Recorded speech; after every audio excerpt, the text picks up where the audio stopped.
Hi friends, இன்னைக்கு நம்ம பார்க்க போற கதை கோபம் நீங்கினால். இந்த தலைப்புல இருக்க போது முஸ்லீம் பெரியவர் ஒருத்தர் இருக்கார்.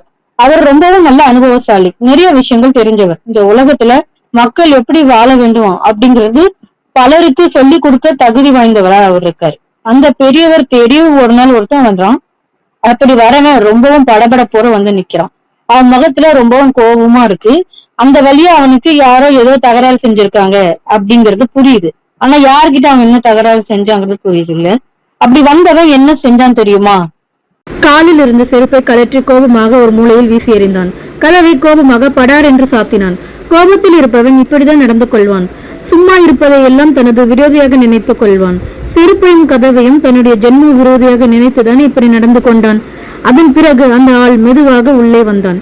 பெரியவர் முன்னால் வந்து மரியாதை செலுத்தினான். உடனே அந்த பெரியவர் அவனிடம் என்ன சொன்னார் தெரியுமா? இதோ பார், உன்னுடைய மரியாதையை நான் ஏற்றுக்கொள்ள முடியாது.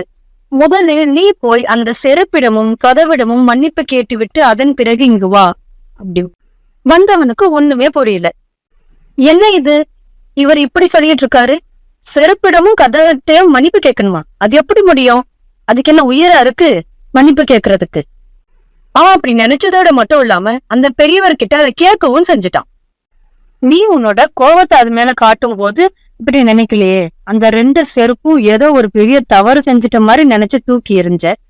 கதவை போய் பெரிய விரோதி மாதிரி நினைச்சு அதுகிட்ட உன்னோட வீரத்தையும் வேகத்தையும் காமிச்ச. உன்னோட கோபத்தை காட்டும் போது மட்டும் அவங்களுக்கெல்லாம் உயிர் இருக்குன்னு நீ நினைச்சல, மன்னிப்பு கேட்கும் போது மட்டும் அதுங்களுக்கு உயிர் இல்லைன்னு ஏன் நினைக்கிற? பெரியவர் சொல்றதை மறுக்க கூடாதுன்னு நினைச்சாவ அந்த செருப்பு கிட்ட போறான். நண்பர்களே, உங்களை அவமதித்து விட்டேன், என்னை மன்னித்துக் கொள்ளுங்கள் என்று சொல்லி அவற்றை கும்பிட்டான். அடுத்தபடியாக கதவிடம் போனான். ஏதோ கோபத்தில் உங்களை பிடித்து அப்படி வேகமாக தள்ளிவிட்டேன், அதுக்கு இப்போது வருத்தப்படுகிறேன், என்னை மன்னியுங்கள் என்று சொல்லி வணங்கினான். இப்படி செருப்பிடமும் கதவிடமும் மன்னிப்பு கேட்டவுடன் அவன் மனம் மிகவும் லேசாகிவிட்டது. அமைதியும் சாந்தமும் கிடைத்தது. அது அவனுக்கு மிகவும் ஆச்சரியத்தை ஏற்படுத்தது.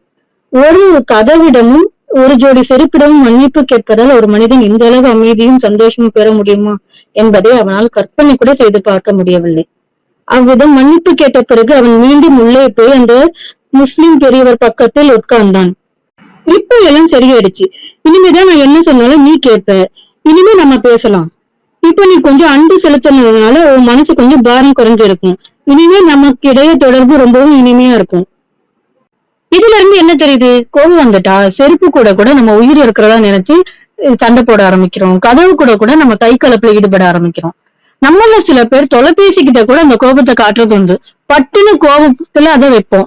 நம்ம என்ன தொலைபேசி கூட சண்டையா போட்டிருக்கோம்? பாவம்ல அது. இதோட இந்த கதை முடிஞ்சது. நன்றி. இந்த வீடியோ உங்களுக்கு பிடிச்சிருந்தா லைக் பண்ணுங்க, கமெண்ட் பண்ணுங்க, மறக்காம இந்த சேனலை சப்ஸ்கிரைப்